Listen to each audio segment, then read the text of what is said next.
You're listening to Fletcher C. Johnson. I'm Fletcher C. Johnson. Here we go with part 2 of the complete history of Williamsburg. If you are playing this episode before listening to part 1, then you are doing it wrong. Please scroll back and start with the previous episode. Williamsburg, 2005. Maybe I should start out by mentioning that I did not like dance punk or disco indie or dark 80s music, or basically anything that was happening around me in Brooklyn. I loved the parties, I loved the energy, I loved the people. I did not care for the art itself. The aughts were all about dance everything, and I can't say that I particularly like dance music, unless you count hip-hop. I had grown up with punk, and then I spent a couple of years obsessed with indie rock. But in 2001, I turned all my attention to music from the 60s and 70s, and then blues and folk from the 30s and 40s. This would take all my time and all my love for 8 years. That's what I was into. I'd like to say for better or worse, but I think it's clearly for the worse to not be excited about and involved in what is already happening around you. But I couldn't help it. I just liked what I liked. So in 2005, I started a folk band with a couple of friends that I actually met through my brother. I sang and played guitar, Jay Pereira sang and played banjo, and Ryan Crozier played lead guitar and mandolin. And we were called Poor Boy Johnson and the Goddamn Rattlesnake. Now, folk music had a resurgence at the beginning of the aughts, which I loved. But by 2005, this had kind of fizzled out. I guess there were people around in folk bands that we occasionally played with, but I had one big problem with this group of artists. They did not party, and partying was all I wanted to do. This was, and still is, one of the most conflicting aspects of my life. I love soft music and I love writing, but I love loud behavior and extremely social people.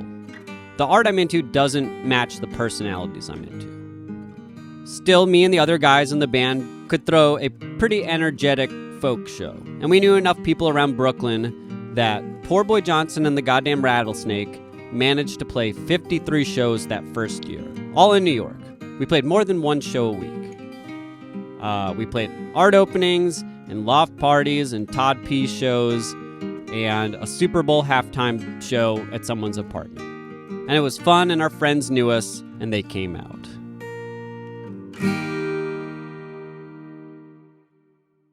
That same year, my little brother and his girlfriend also started a band in Brooklyn, which they named Matt and Kim.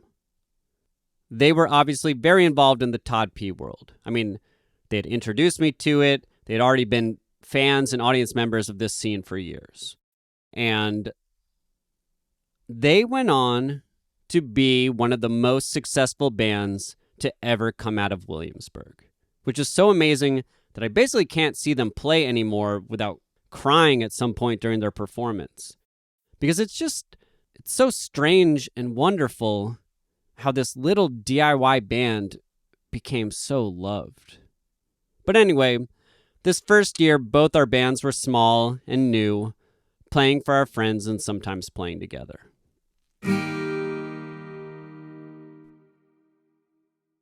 In 2004, an art collective was started on the south side of Williamsburg named Glass House, and we played there a few times.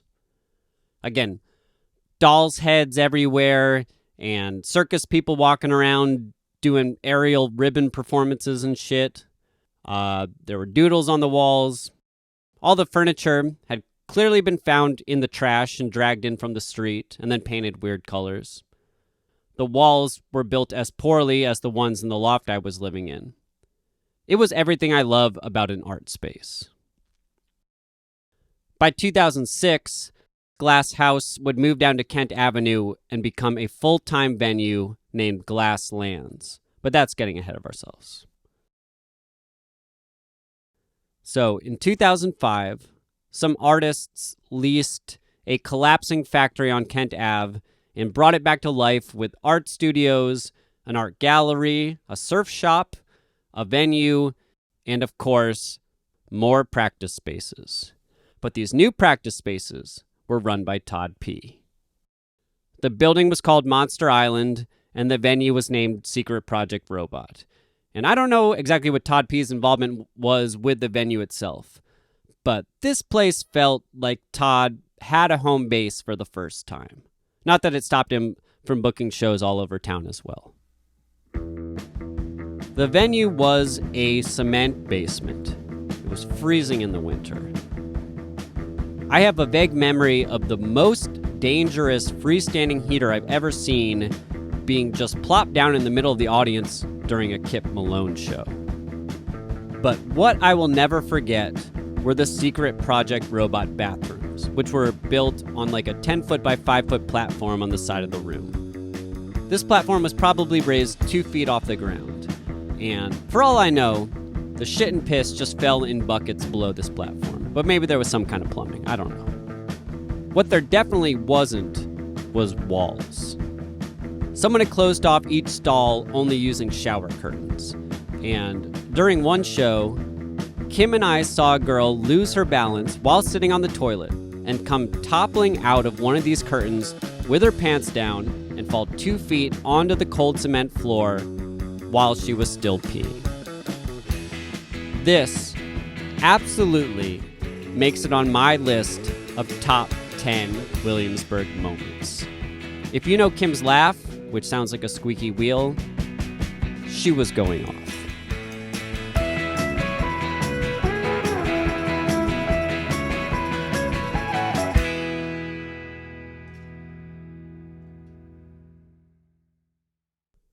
Okay, I have to admit, I am giving Todd P a lot of credit for the Brooklyn DIY scene.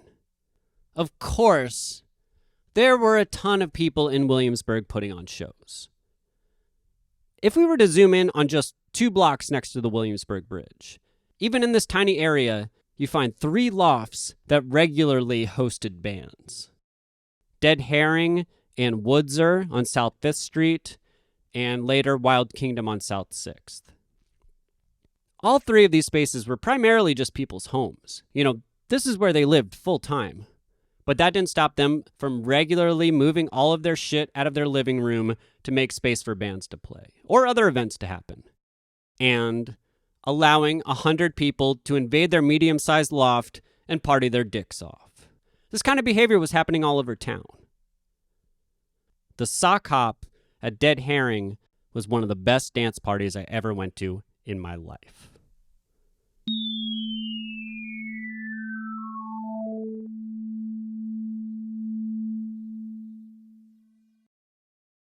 Well, on the stoop, I now had competition. Some days I showed up to find a small group of people already sitting there, which meant I now either had to sit on the skinny stoop or on a bench out front of a muffin shop that had just opened up on the corner of North 6th and Bedford. A few years later, these other stoop sitters would become my friends. But there was a time when we were sworn enemies, and I had to start waking up earlier on the weekends if I wanted to get my normal spot. Across the street from the stoop had mostly been fully residential buildings when I started hanging there. There was one vintage furniture store named Ugly Luggage, but that was about it. But in 2005, they started gutting the first floor of all of these apartment buildings and turning them into storefronts. 2 Thai food restaurants went in on that block alone. Suddenly there were 4 Thai restaurants in industrial Williamsburg. And there wasn't any other food. I have no idea why Williamsburg became Thai food central. I'm going to spend a lot of time in this story talking about the coming and going of bars and how that influences the neighborhood. That's what I know about.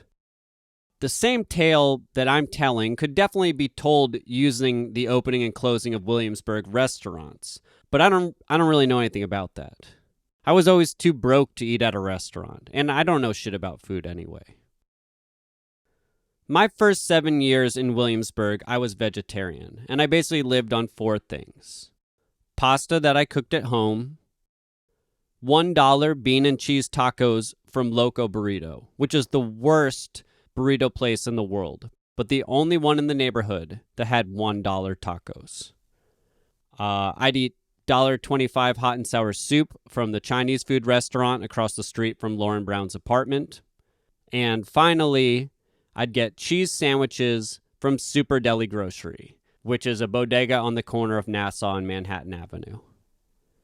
Super Deli Grocery did not understand vegetarianism, although they didn't oppose it. But they just couldn't figure out why someone would want to eat a sandwich without meat on it. So they only charged me $1.50 for my cheese sandwiches, which they loaded with cheese. And I went there every day, every single day. Okay. A few bars arrived in Williamsburg in 2005. The Levee opened on the corner of North 3rd and Berry, in the former location of Coki's, which was a legendary Puerto Rican bar in Williamsburg. But Coki's was gone by the time I arrived, so I'm not going to tell that story. You got to look it up yourself. If you were wondering, it does involve a lot of cocaine. Coki's, Kokies. Then, this same year, Legion opened in the Italian section of Williamsburg, and Spike Hill opened on Bedford. Spike Hill was a bar, restaurant, and venue that kind of had the feel of Lower East Side venues like the Living Room and Pianos, which are kind of uptight, stuffy clubs that I never cared for. Really, by the time I showed up in New York, there was no reason to ever see a band play in Manhattan, unless you were going to like a 500-plus capacity venue. Everything in Manhattan was too legal. It was too regulated. You couldn't stage dive. You couldn't crowd surf. The drinks were $10 a piece. And Spike Hill had this same kind of feel.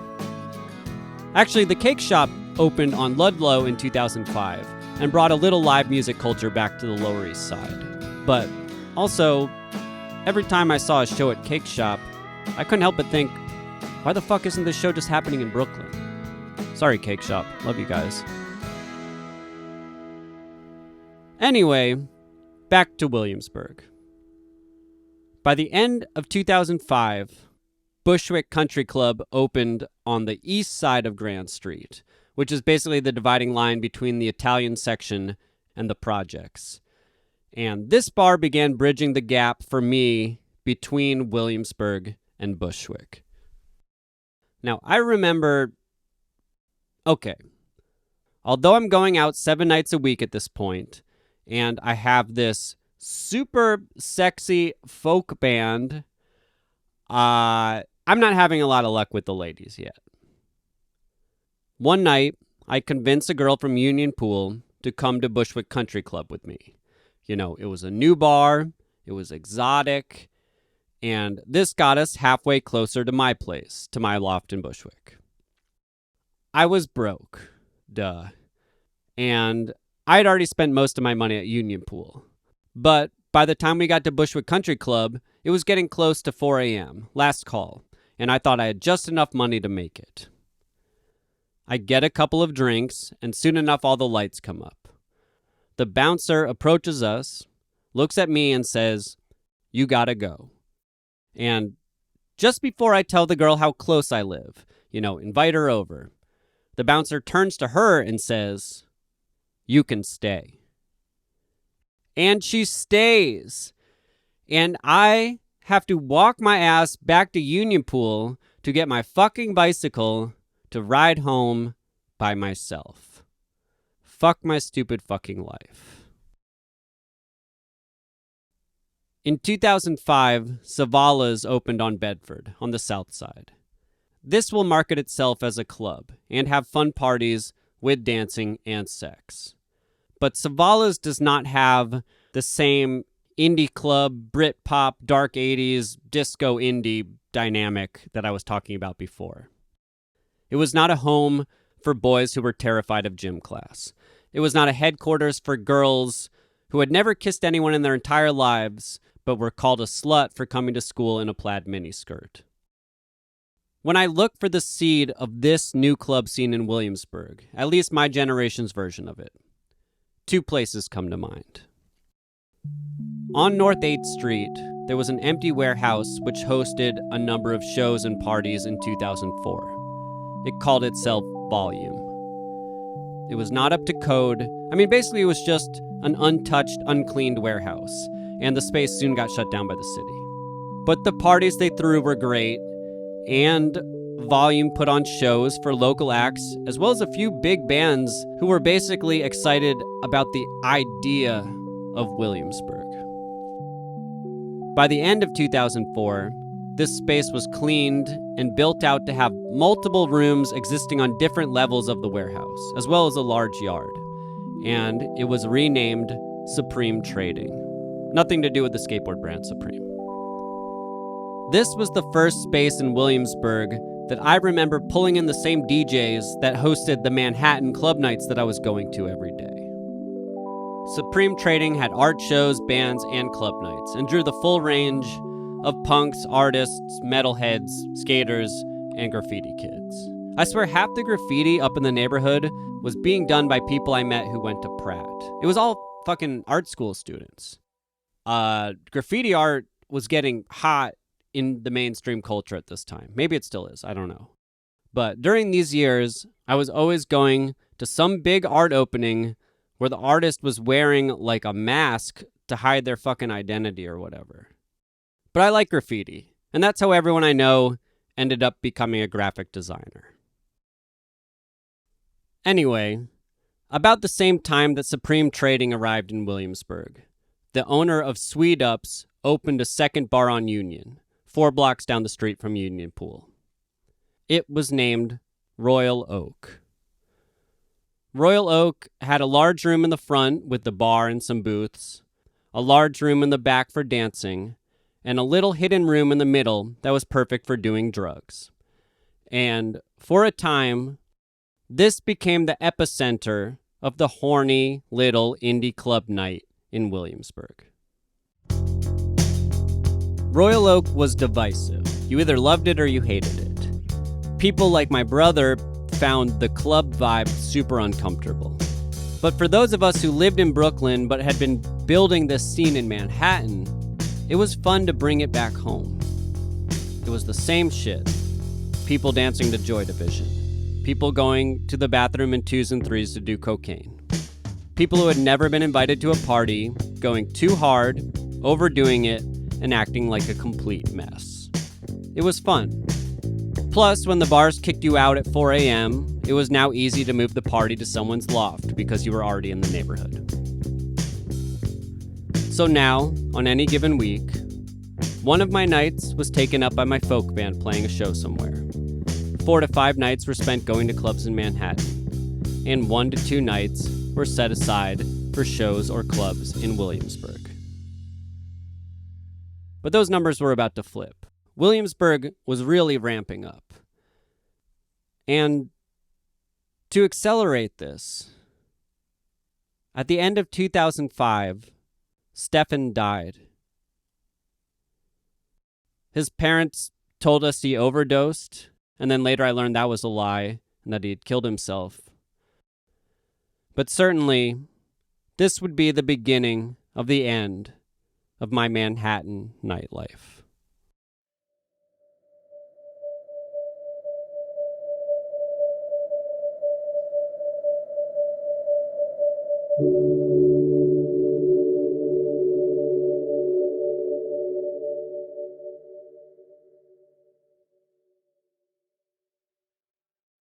(2006).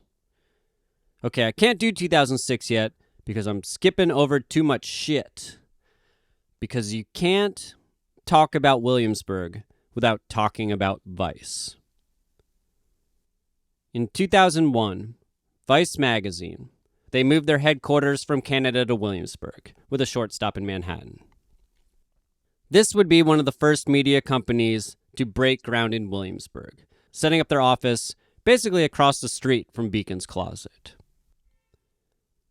That same year, issues of Vice magazine started appearing around Boston, where I lived at the time.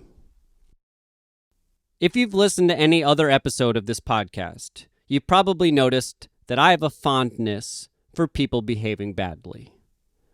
I had learned from the punks to destroy both public and private property, to consume different poisons, and basically to cause a disturbance anytime I was bored. So Vice magazine appealed to me.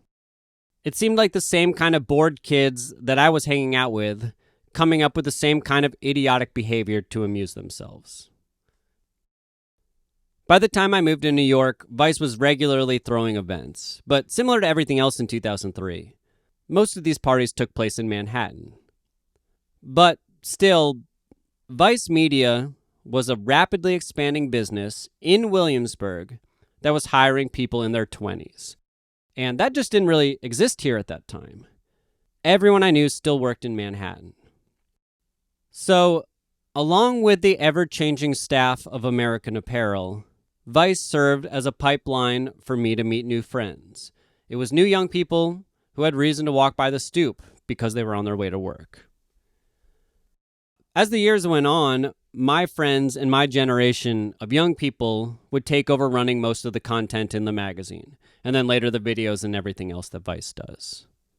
This new generation of Vice employees were people like me who read Vice when they were younger, and then they moved to New York and tried to live like Vice magazine, which is actually pretty easy to do because those early articles were mostly just about small groups of people hanging out and coming up with creative ways to be stupid, which anyone can do anywhere, and it's always fun. You just need imagination and enough drugs or alcohol to justify your actions to yourself. Vice became an ever-present Williamsburg institution, loved by some, hated by a lot, including the people that work there. Everyone has loved to talk shit about Vice for as long as I've been in Brooklyn. But that doesn't mean that the parties weren't fun, and that doesn't mean that they didn't employ a lot of people, even if they are notorious for paying their employees almost nothing. In a 100% selfish way, Vice paying their employees so little was good for me because I was always broke and they were always broke. So we were all on the same level. Now, in the last 10 years, all my friends that still work for Vice have stopped writing articles about being little shitheads and stopped throwing constant parties. And now they all make documentaries, which I hear are pretty good. But if I'm being totally honest, I have basically never watched a single documentary my whole life, so I don't know. When I first met my wife, she worked for Vice, so I've got to thank them for that, I guess.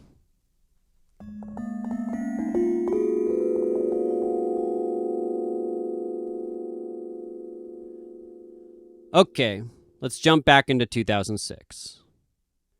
In 2006, a bar opens across the street from my loft in Bushwick. So now on the Morgan stop, we have a coffee shop, a bodega, a cafe, and a bar. The bar is named Kings County, and I won't go there much because I'm still not really going to bars. But I have one important memory about that bar in its first year. I want to start off by saying that by the time I got to New York in 2003, New York felt safe. Like the gritty New York I heard about in stories where you couldn't look anyone in the eye without getting into a fight. I don't know anything about that.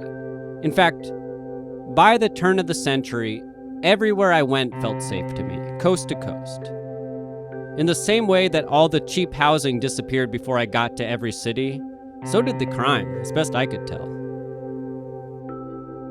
In Boston, I saw a lot of fights because there were a bunch of townies that hung out in the punk scene, and they really liked to punch each other. But when I got to New York, there basically were no more townies. Williamsburg was a world of transplants. Everyone I met was from somewhere else. Actually, there were native New Yorkers in our scene, but like the rest of us, they were pretty disconnected from their home, even if it was just a couple miles away. We were a group of people who didn't like the world we grew up in, and we ran away and tried to create something different. And part of this change was removing anyone from our social circle who wanted to be intimidating.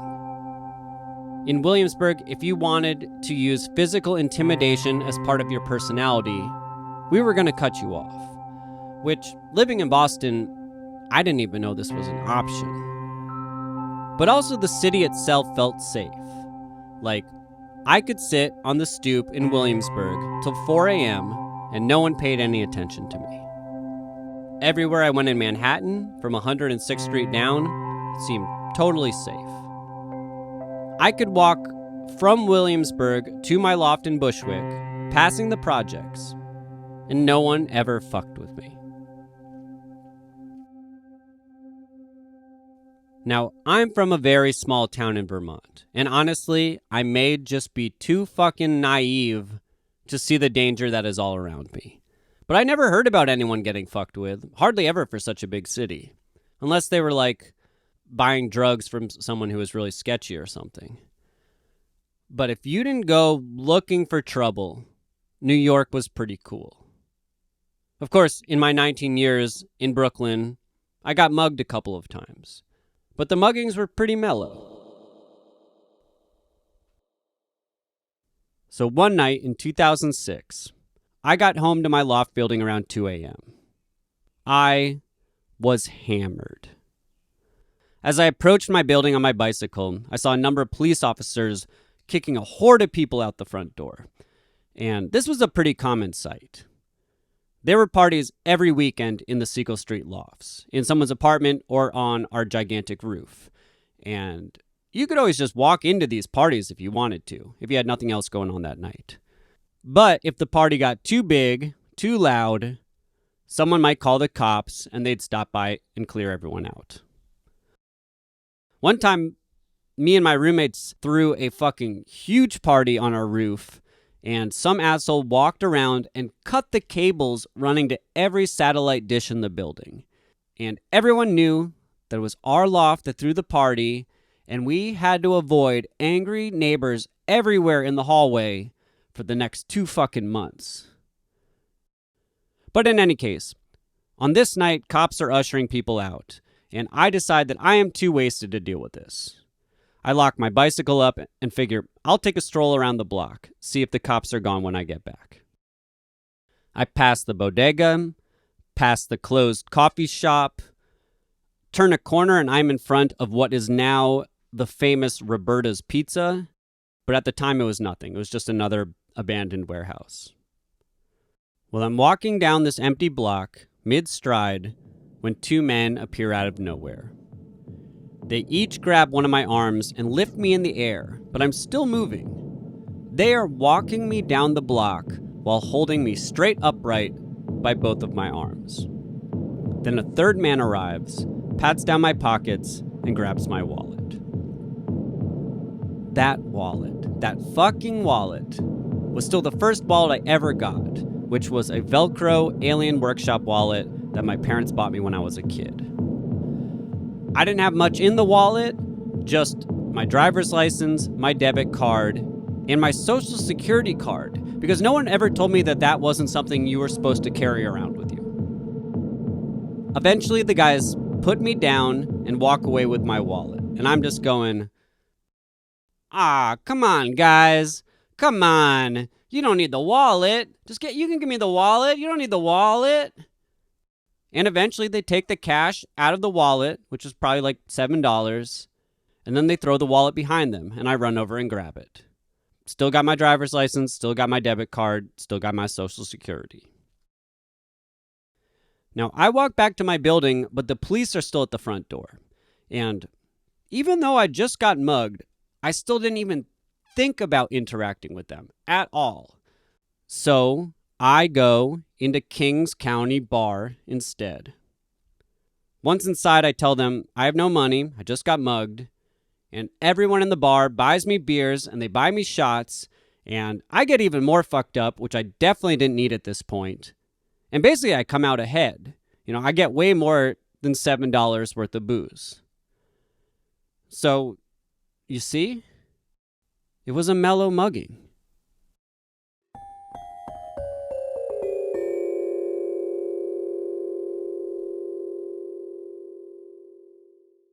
In 2006, I met a man named Joseph Plunkett, and he started introducing me to Atlanta people. Atlanta people, Atlanta people. Every day there was another load of people arriving in Williamsburg from Atlanta. In the 90s, Atlanta had a similar punk and hardcore scene to what I experienced in Boston. But where all of us Bostonians transitioned into mods or indie rockers, these Atlanta folks just kept being punk. Adult punks, which I do not approve of. But in any case, they were piping these Atlantans up to Brooklyn by the van load to join the already burgeoning Brooklyn power pop and garage rock scene. These garage rock shows could in no way compete with the pure number of people going to the Todd P. art rock dance punk shows. But there was still enough Brooklyn garage rock kids to fill a house party wall to wall or sell out a small venue. You know, it was a scene. While this music was by no means similar to the folk stuff I was doing, I still really appreciated these power pop guys because they were obsessed with 70s music just like I was. And unlike the folk musicians I met, Atlanta people loved to party. Booze and cocaine, just like the club scene. Joseph Plunkett had a country rock band named The Weight that mostly consisted of people from Atlanta. And soon I joined their band as lead guitarist.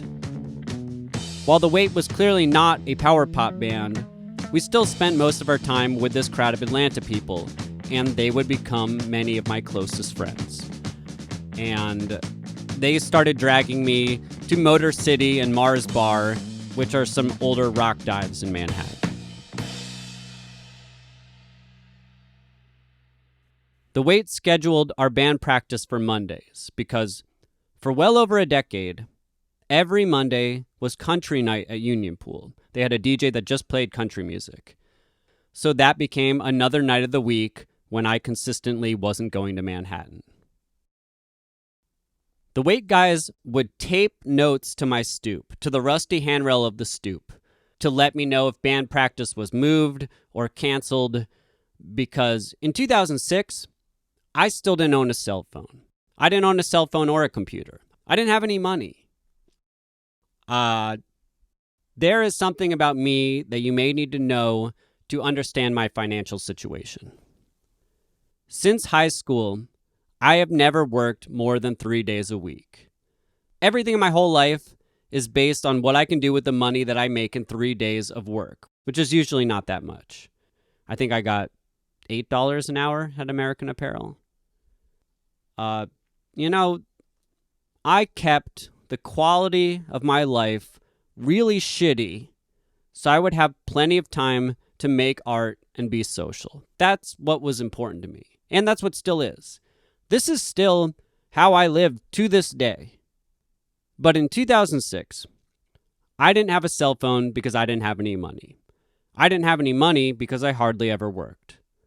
But because I hardly ever worked, I had lots of time to sit on the stoop and hear about parties and hear about shows. And as a result, I didn't need a cell phone. It was a vicious fucking circle. Really, in New York, you don't need money to have fun because there is more free events happening every day than one person could possibly go to if they tried. And I did try.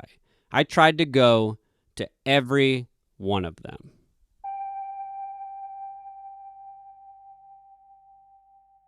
Okay, a couple of short-lived bars that popped up in 2006. Red and Black opened on North 5th Street just off of Bedford. They basically tried to do what Royal Oak was doing, bring in some of the DJs that were doing nights in Manhattan. But it never caught on, and the bar didn't last very long. Then another bar also opened on North 5th Street, where it concludes at Metropolitan Avenue. This spot was named BQE Bar, and I believe that it was just set up on the second floor of someone's apartment, and I can't imagine they had a liquor license. It disappeared just about as quickly as it arrived. Okay, Fuck. McCarran Park. I haven't even talked about the park yet.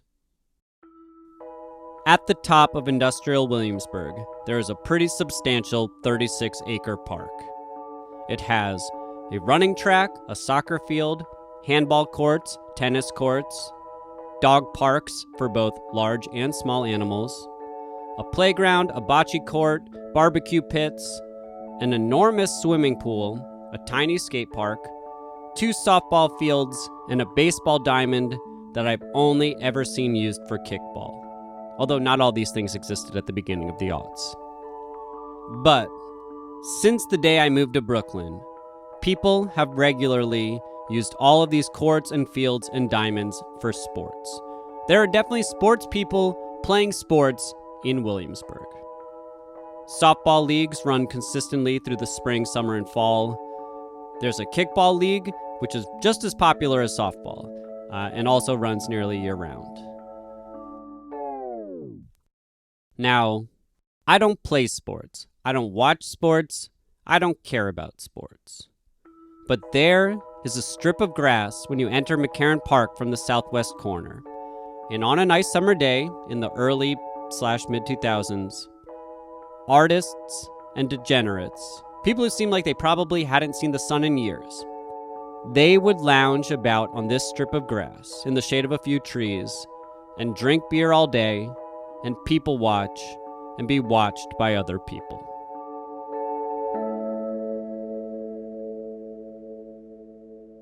McCarran Park was interesting because, compared to New York's many other parks, no one really hung out there. There weren't families sitting in the grass. College kids didn't gather around blankets and throw frisbees. No one who wasn't actively playing a sport hung out there. There were some old Polish drunks who loitered around the top of the park on the Greenpoint edge. They'd pass around bottles of vodka, and eventually you'd see half a dozen of them sleeping in a pile, which we'd call a bum pile. Although I think most of these guys had homes they could go to if they wanted to. Puerto Rican and Dominican families did barbecue near the playground in the northeastern corner of the park, but the park was mostly empty. Still, with all this grass available for sitting, our young art crowd really confined itself to that one 500-foot strip of land. I think it just made it feel more exciting if we all sat together. Not that we knew each other or ever discussed this or anything.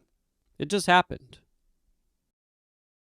Our corner was next to the bar Turkey's Nest, which sold beers and margaritas in giant styrofoam cups that you could take to go and drink in the park. Of course, you didn't need to go to Turkey's Nest to drink alcohol in McCarran Park. Any can of beer poured into any cup would do. Or if you wanted to risk it, you could just drink your beer from a brown paper bag. The cops did cruise through every once in a while and hand out drinking tickets, but they were pretty obvious because they drove their police car right down the pedestrian walking path. So to get caught, you really had to not be paying attention or be a total drunken mess. Now, I preferred the stoop. My back preferred the stoop. I am not flexible, and I don't last very long sitting on the ground. But during the summer, it was nice to take the 7-block walk from the stoop to the park. I'd cruise through, see if I knew anyone, and sit with whomever I found for a bit before meandering my way back to the street. Later, when I had a cell phone, if someone wanted to direct me to exactly where they were sitting, they usually used the vagina tree as a marker. Were they north of the vagina tree or south of the vagina tree?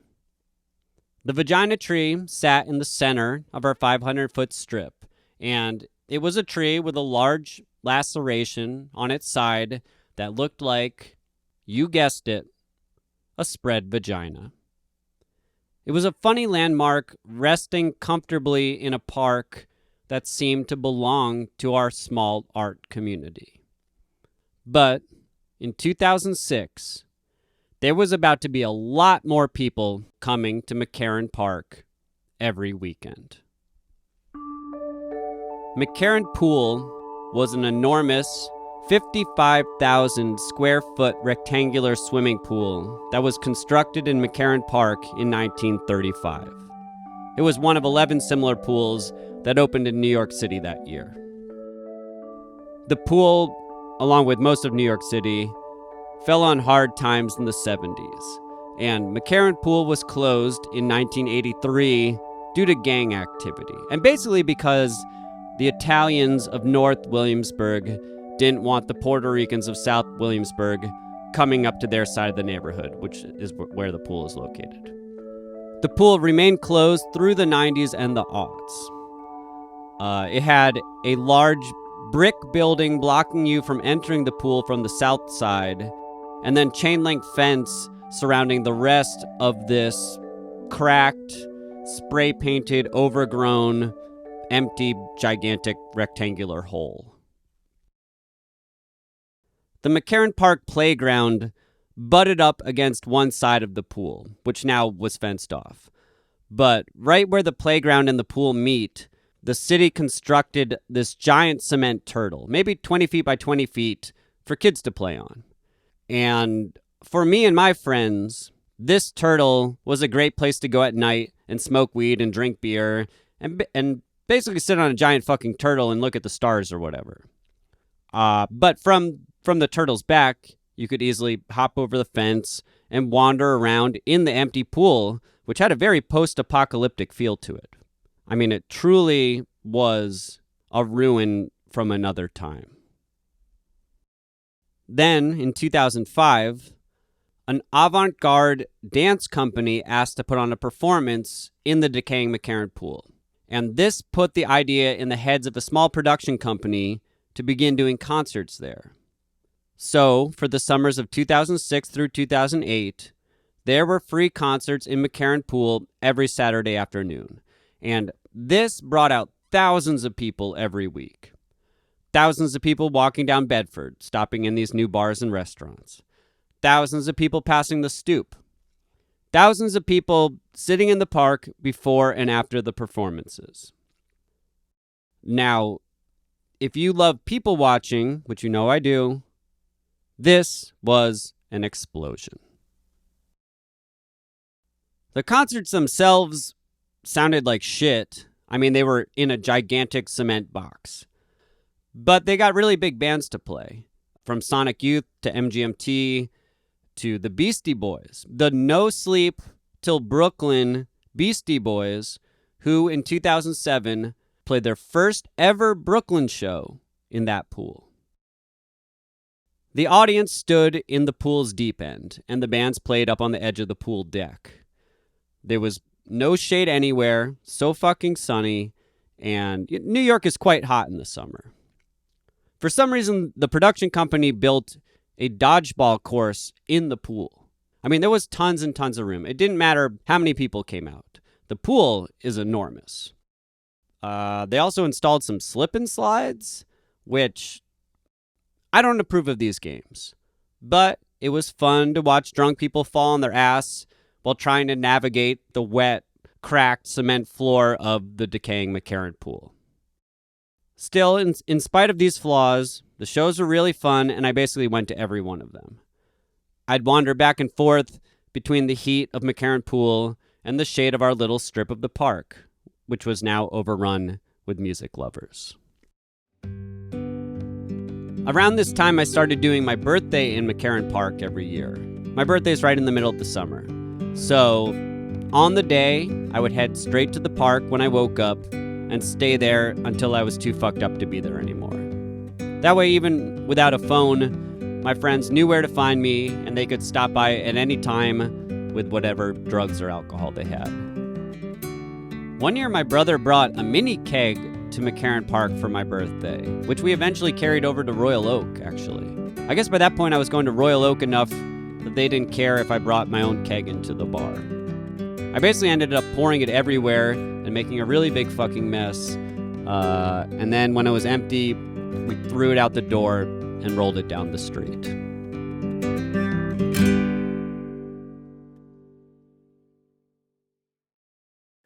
In the summer of 2006, Todd P. put on an outdoor festival in a park at the foot of Roosevelt Island, which is this weird island in the middle of the East River that no one ever goes to. This was a pretty big event. At least 30 bands played, but there was no power and no stages. Everyone just played in this sprawling, overgrown field. Art rock bands and dance punk bands, they were forced to play acoustic sets or find weird workarounds. I remember Matt and Kim performed with my brother playing a battery-powered keyboard and Kim drumming on a cardboard box. Later in 2006, Todd P. started booking shows on the edge of Greenpoint in a plywood shack named Uncle Paulie's. This is right near the city's sewage treatment plant.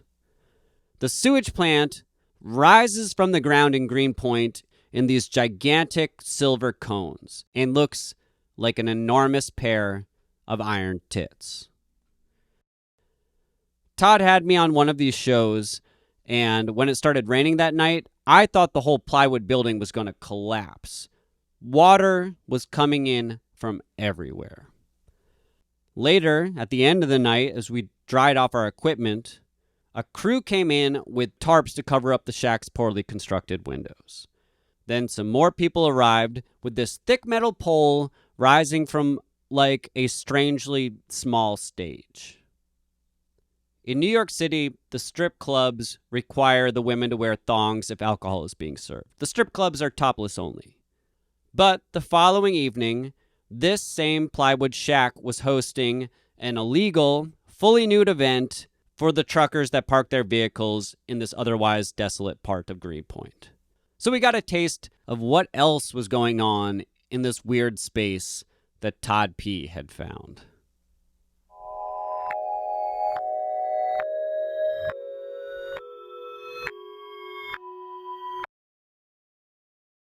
By 2006, there were a few more things opening up in Bushwick. New spots run by young artists were popping up deeper into Brooklyn. Actually, when I moved into the Siegel Street lofts in 2004, there was already a DIY venue a couple blocks away named Asterisk. It had a pretty pro-looking stage built in the front room of this gigantic loft on Johnson Avenue. Some of the Black Label Bike Club guys lived there, and they'd throw big parties as well as having semi-regular concerts, sometimes with notable bands. Black Label Bike Club is basically a bunch of dirty punk nerds who love bicycles and drinking. I had first seen them in Minneapolis some years earlier, but by the time I got to Brooklyn, they were all over the place. They're probably most known for hosting a yearly event in New York named Bike Kill, during which people joust each other, like medieval horse jousting, but they do it while riding on top of 6 or 7 foot tall bicycles. Bicycles built with 2 bike frames welded on top of each other. And, they do it right in the street. So people get fucked up when they come falling off those tall bikes onto the pavement. Bike Kill still happens every year, and it's worth going to if you've never been. By 2006, or I guess 2005, Goodbye Blue Monday had opened a little deeper into Bushwick, past Woodhull Hospital, where you hope to never end up. I know more than one person who has checked themselves out of Woodhull Hospital, bleeding, and taken a cab to another hospital because the service at Woodhull is so totally fucked. That's why you don't ever want to get hurt in Bushwick. Anyway, Goodbye Blue Monday opened on Broadway in Bushwick, and it was another classic dolls' heads attached to rusty metal sculptures, circus people hub for avant-garde art and music. I played an acoustic set there once, and I brought my own smoke machine, which was just kind of a joke because the place was really small. I put the promoter in charge of the smoke, and he would not stop gassing that thing during my set until I couldn't see the audience and the audience couldn't see me, even though we were only like 3 feet apart from one another. And I was loving it. I went to some really weird parties at Goodbye Blue Monday with like witches and Ouija boards. And once I went home from there with a girl who was dressed as a panda, complete with face paint. Whole body panda. And she was dressed this way for no good reason. No reason that I could ever figure out. Whatever happened to my sweet lady panda, I do not know. During this time, there were other scattered house shows creeping deeper into Brooklyn. They mostly seemed centered around Broadway, below the JMZ train. I remember seeing rock bands open for a klezmer band in someone's demented-looking apartment around there. But in any case, Bushwick was about to break wide open and basically take the wind out of the sails of Williamsburg. The DIY venue Silent Barn was just getting their start on the Bushwick-Ridgewood line, and there were enormous changes haunting the Williamsburg waterfront. Changes that were gonna make leaving Williamsburg a necessity for most of the people who lived there.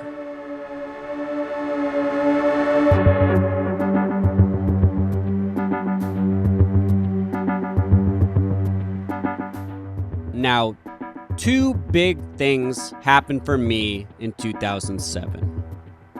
Number one, I start bartending at a bar in Greenpoint, a recently opened bar named Lulu's. This is my first bartending gig. And in fact, this is the first bartending job for almost all of the employees of this bar. One of my many American Apparel co-workers, a guy named Tom O'Brien, he quit American Apparel to join the construction team building Lulu's. And somehow, when the construction was complete, he found himself managing the place. He had no management experience. At American Apparel, Tom stole clothing from the store daily and sold it to Beacon's Closet for cigarette money. I don't know what that says about his character, but Tom soon became my closest friend. Anyway, Tom hires everyone he knows to work at Lulu's, friends with bartending experience or not, and Lulu's suddenly becomes a clubhouse for our group of 20-somethings. Lulu's will close 7 years later, over $1 million in debt, which maybe shows what happens when you give a bunch of kids the keys to the castle. But in any case, we had our fun. I've mentioned Greenpoint before, but maybe I should go into a little more detail. Greenpoint is the northernmost neighborhood of Brooklyn, with Williamsburg bordering it to the south and the inlet for the Newtown Creek to its north. It has long been a Polish neighborhood and is said to have the second largest concentration of Polish people in all of the United States. Much like the Italians of northeastern Williamsburg, these Polish families did not want a bunch of freaky artists coming in and setting up loud bars and venues all over their neighborhood. So change to Greenpoint was a slower trickle. They already had their chain restaurants, they had their Starbucks and McDonald's that were on their main thoroughfares. They already had countless Polish restaurants and Polish clubs and small Polish bars. But for me, a guy always looking for the freaks, Greenpoint seemed like a pretty adult place where a few artists in their 30s and 40s lived in apartments here and there while quietly going about their business. There were loft buildings skirting the edge of the neighborhood that housed a few of my friends, but I didn't go to Greenpoint all that often, particularly considering how close it was. Just like Williamsburg, the East River runs along the west side of Greenpoint, and this was again a collection of mostly abandoned factory buildings, set up during a time when New York was still a thriving port city.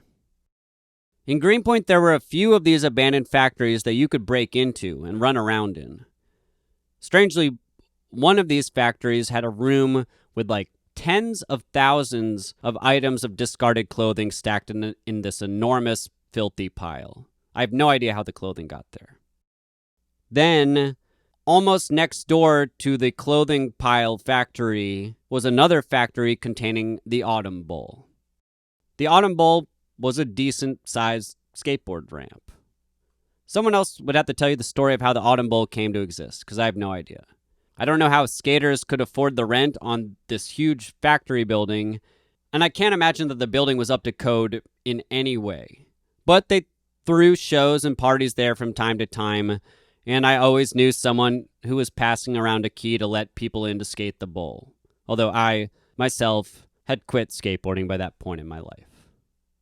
But anyway, besides stopping by a few friends' lofts and occasionally breaking into these abandoned factories, Lulu's gave me my first real reason to spend any time in Greenpoint. In 2007, Lulu's only had 2 Greenpoint bars as competition. Mark Bar, which sat 6 blocks away on Manhattan Avenue, and the Pencil Factory, which sat catty-corner to Lulu's on Franklin Street. I was 26 years old when I started working at Lulu's, and the rest of the staff was basically my age or younger. Both Mark Bar and the Pencil Factory definitely catered to this older Greenpoint artist crowd. Those bars seemed absolutely adult to me, which was the opposite of the behavior we displayed at Lulu's. It was a fucking free-for-all in there. Lulu's was one large open room with 30-foot tall ceilings, but it had 3 different levels you could hang out on. The bar was on the ground level, the large back area was 5 feet above that, and then there was a balcony to the left, probably 20 feet up, from which we rigged a 15-foot-long beer bong that you could drink from while sitting on one of the bar stools down below. Soon we built a stage in the back and started throwing shows there pretty regularly. The shows were always free, no cover charge. We'd pay the bands out of money from the bar's register, while also giving away all the drinks for free to our friends.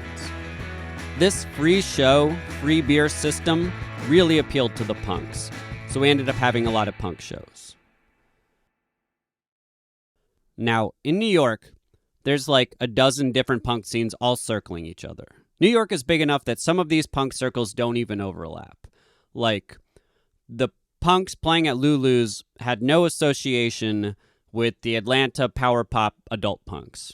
This was a different crew that, to the best of my knowledge, originated on Long Island in the 90s. I had actually stumbled into their world in 2001 when I randomly ended up at a basement show on Long Island at a spot simply named Ren's house. Ren put on shows in his parents' basement, and the best part was, as the bands and audience members passed through the house to get down into the basement, Ren's grandmother hovered at the door telling everyone to go home.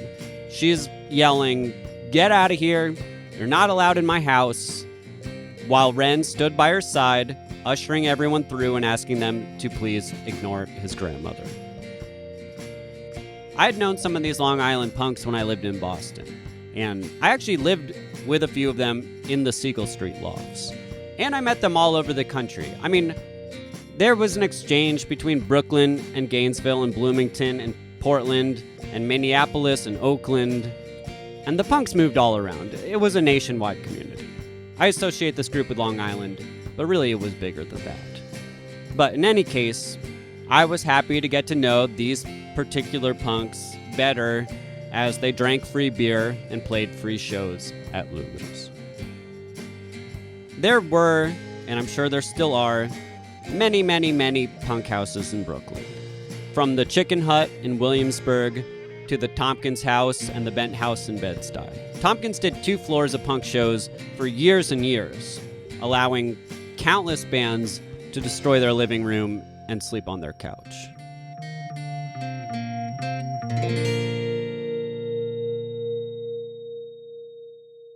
When I moved to New York, I had just reached a breaking point with punk. I kept demanding that punk give me 8 years of my life back. I had completely burnt out while living in a punk house in Oakland. I had a mental breakdown. I couldn't stop crying every day. And I had so little understanding about what was happening to me, which was just extreme depression. But I didn't even know depression could fuck you up that much. So I thought I was just going crazy. Like, I thought that I would have to go live in in an insane asylum or something, which made me even more depressed and even more scared and even more crazy.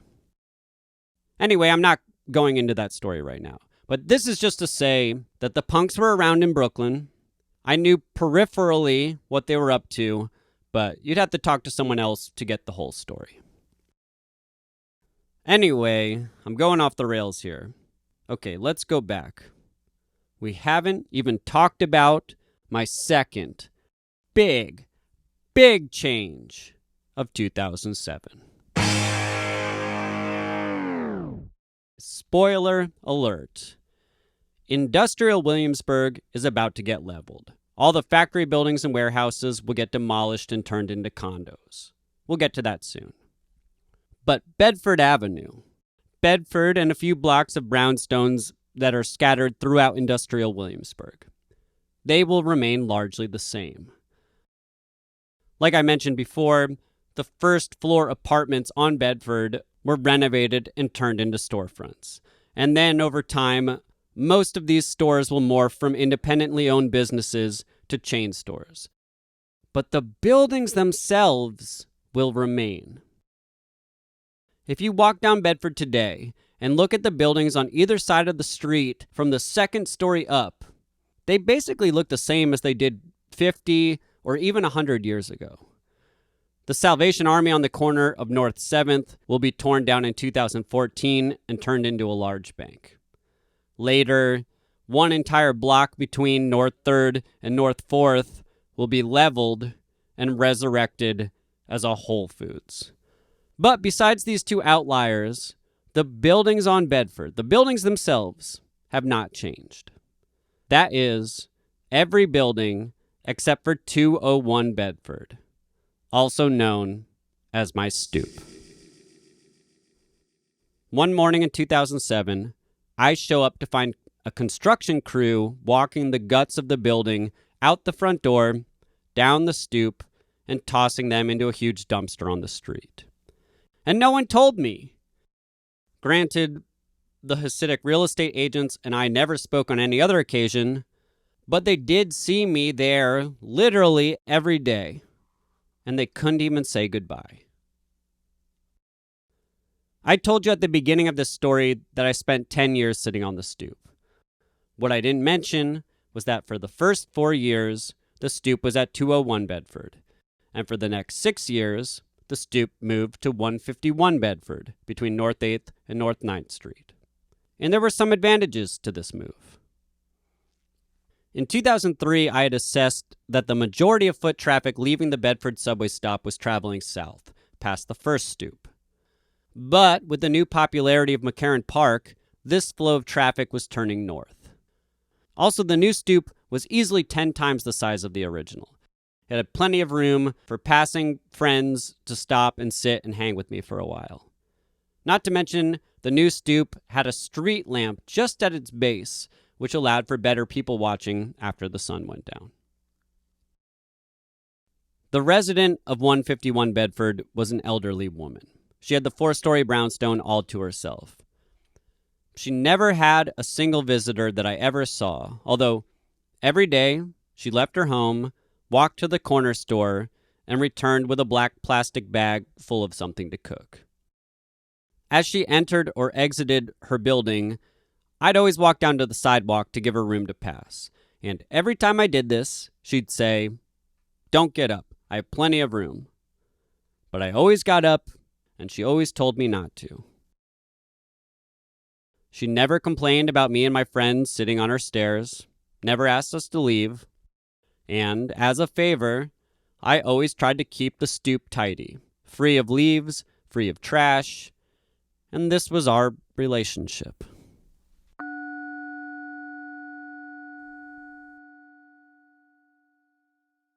Okay, as I mentioned, in 2006, the Glass House art space moves onto Kent Avenue between South 1st and South 2nd and becomes the Glasslands music venue. Then, by 2007, another independent show space opens up around the corner from Glasslands. It opens in a warehouse where people have been living and building guitar effect pedals for quite some time. They give the venue the same name as the pedals, Death by Audio. Both of these spaces are just down the street from Secret Project Robot. So now Williamsburg has 3 independent show venues within a couple blocks of each other. And what emerges from this is an entire ecosystem. This is miraculous because for this ecosystem to work, you need a number of things to come together. First, you need enough small bands passing through town to fill all 3 venues most nights of the week. These are local or touring bands that are not making mainstream music. They are most likely not making enough money off of their music to survive, and quite probably losing money every day by being a band. They are doing it because they love music and they are willing to take artistic risks. Second, to have this ecosystem, you need enough audience members who are interested in this alternative music and willing to come to the shows, enough people paying money at the door to cover the venue's rent, which is not cheap, and put money in the pockets of the bands. And this is really tough. These fucking artists and weirdos who are coming to the DIY show are not paying $20 to get in. The tickets are cheap.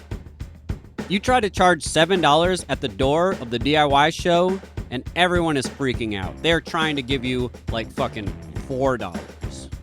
So, to make ends meet, the venue has to cut corners.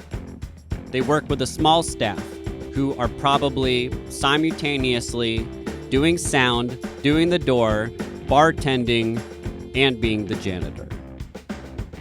The bathrooms in the venues are always fucked up. Not usually as impressively as the Secret Project Robot bathroom with a shower curtain for walls, but most likely the venue bathroom is out of toilet paper or soap or both.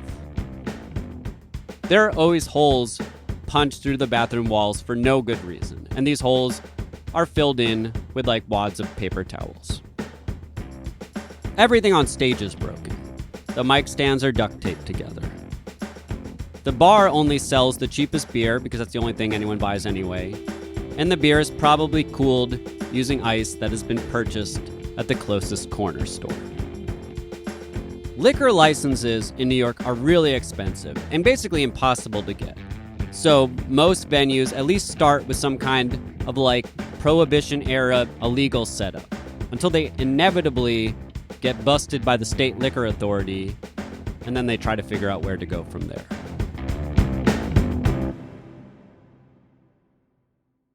The people who run these venues are doing God's work, so independent artists have a place to exist. Without them, this music would have nowhere to go. And it is a fucking thankless job. I can't even begin to tell you how many people hated Todd P. But Death by Audio. Once, a friend's band was touring through town, playing at Death by Audio, and I stopped by before the show to hang with them. My friends weren't answering their phones, but I'd been to some parties in the back loft where the people who ran the venue lived, so I knew how to get back there. There were a couple of locked doors that you needed to get through, but for some reason they were all open. I had just raced over from work, and I was starving, so I grabbed a banana on the way. When I opened the final door and entered the loft, one of the guys who lived there and ran the venue was on the other side, and he just started screaming at me. "What are you doing? How did you get back here? Who let you in? You can't just walk into a person's house without being invited." This was a dude who, over the years, had had too many motherfuckers up in his business, and he'd had enough of it, which I understood. I could see my friends kind of cowering behind him. But I was eating the banana. The whole time he was yelling at me, I was eating the banana. And there's only so much anger that a person can exude at someone who is eating a banana. So eventually, he let me in. In 2010, another DIY venue will join this same block, simply using its address as its name, 285 Kent. 4 DIY venues surviving together in one little corner of industrial Williamsburg, an ecosystem all of itself.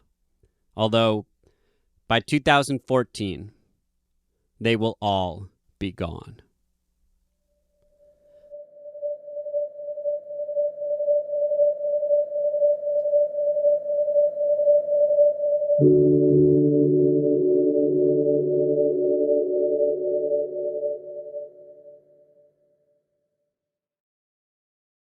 Okay, back to 2007. 2007 also marks the year that the small independent venue North 6 was bought by the Bowery Ballroom people and renovated into the 650-person capacity theater renamed Music Hall of Williamsburg. I guess I'll talk about a couple of bars in the neighborhood that are hardly worth mentioning, but here they are. By 2007, a guy named Rocky, who was an asshole, had opened 3 bars in Williamsburg. Rockstar Bar on Kent, Subway Bar next to the Lorimer subway stop, and Sin Lounge, spelled C-Y-N, on Bedford. These bars employed a few of the Atlanta people I knew, and Rockstar Bar is notable for housing the original Pies and Thighs location. Pies and Thighs served food out of Rockstar Bar's back alley for a couple of years. But overall, Rocky's bars were dark and trashy in an uncomfortable way. Fights broke out regularly. There was always someone eyeing you and hoping you'd look back at them in just the wrong way so they had an excuse to knock your teeth out. Rocky's bars were as if you could turn Gigi Allen fans into a bar. And I mean this only in the worst possible way. None of the fun stuff. I think around this same time, K&M Bar opened on Roebling, which was a bar I liked. They struggled along for a number of years. They employed some of my friends, and occasionally they'd have bands play on the floor in the rear of the bar. K&M was never a main haunt for me, but there were good parties from time to time. In 2013, K&M became a sports bar named Roebling Sporting Club, which became very popular. I had seen a couple of other sports bars open and close in Williamsburg leading up to 2013, but no one could make one stick. There were too many artists in the neighborhood, not enough jocks. No one wanted to go anywhere with like a TV on the wall. Of course, that was about to change. Okay, by 2007, Enid's, which had started as a friendly neighborhood restaurant/bar, they had become a full-on club on the weekends, particularly Saturday nights. I've heard this party referred to as Skater Night. I've heard it simply called Hip Hop Night. I saw some old flyers that said Baller's Eve. I have no recollection of anyone using that name, but I guess that's what it was called. That's a great name, actually. But whatever you called it, in 2007, 2008, Enid's had the best party on Saturday nights.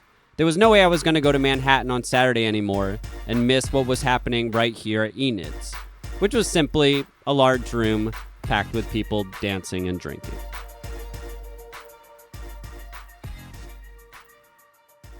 So far in this story, I don't know if I placed enough importance on the skateboarders in New York. Along with the punks and metalheads and art kids and graffiti writers, skateboarders have a huge say in what's worth going to in New York. I don't think Dime Square would have this renaissance in the last few years if it wasn't for its proximity to the LES skate park. So, skateboarders were going to Enid's in 2007, so everyone was going to Enid's. And this gave a big push for Bar Matchless as well, which was right across the street. If for no other reason than because Enid's only had 2 bathrooms, which were always full of people doing cocaine. And, you had to piss somewhere. I mentioned this in my pleurisy story, but once at Enid's, I saw a woman in high heels leaping from table to table with a full beer in her hand, while everyone on the dance floor was cheering her on. At Enid's, you were always dancing with the restaurant tables awkwardly around you until the night went on and they slowly got bumped into the corners of the room. Classic eating its problems. Okay, I'll close 2007 by saying that this was the year that the Subway sandwich franchise put a store on Bedford Avenue, right next to my original stoop, actually. This was the first fast food chain to hit industrial Williamsburg. It's strange that it was sandwiches, because that was the one thing you could already get on every corner in Williamsburg, at the bodegas.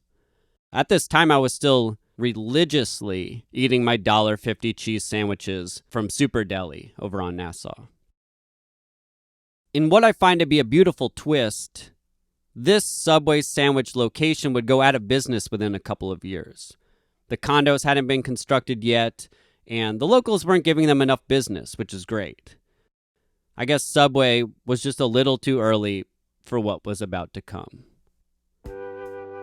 But we're going to have to get into all that next time, on the third and final installment of the complete history of Williamsburg.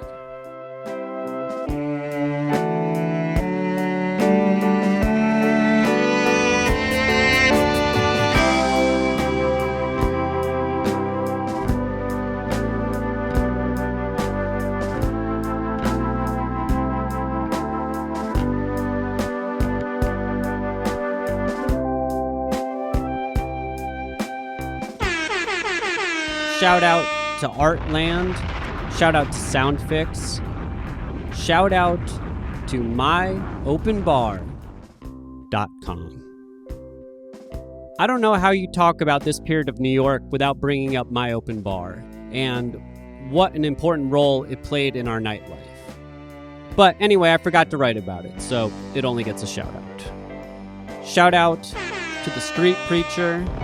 Shout out to the guy who would drive around in his red car singing with the windows down. Loved him. Shout out to the old lady on Bedford who always made you walk her places. Y'all, I'm asking for $5 from you listeners. $5 for this 5-episode season. You know I'm only bringing you the highest quality stories. Most podcasts are shit. You know this. But these stories take time. These stories take work. And I could use your help making them. Please Venmo me directly. My Venmo is at Fletcher C. Johnson. Sometimes it asks you for the last 4 digits of my phone number. Skip that shit. You don't need to do that. Shout out to the orphanage in Greenpoint. Shout out to Rear House on Bushwick Avenue.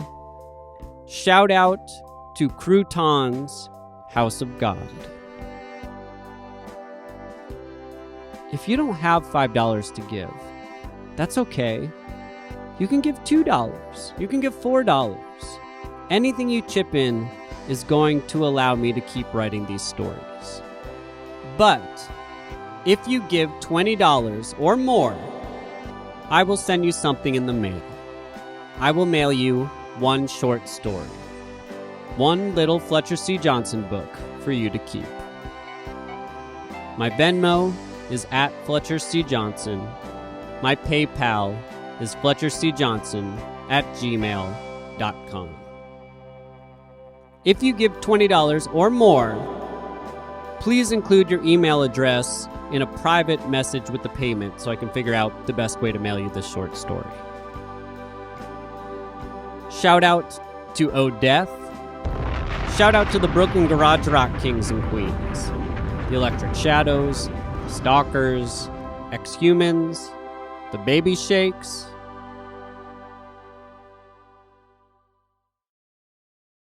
Please let someone know about this podcast. That is the only way the word is getting out. If you can text someone about it, that's amazing. If you post about it on social media, I can't even tell you how much that helps me. Fuck it. Shout out to Tommy's Tavern. May it rot in hell.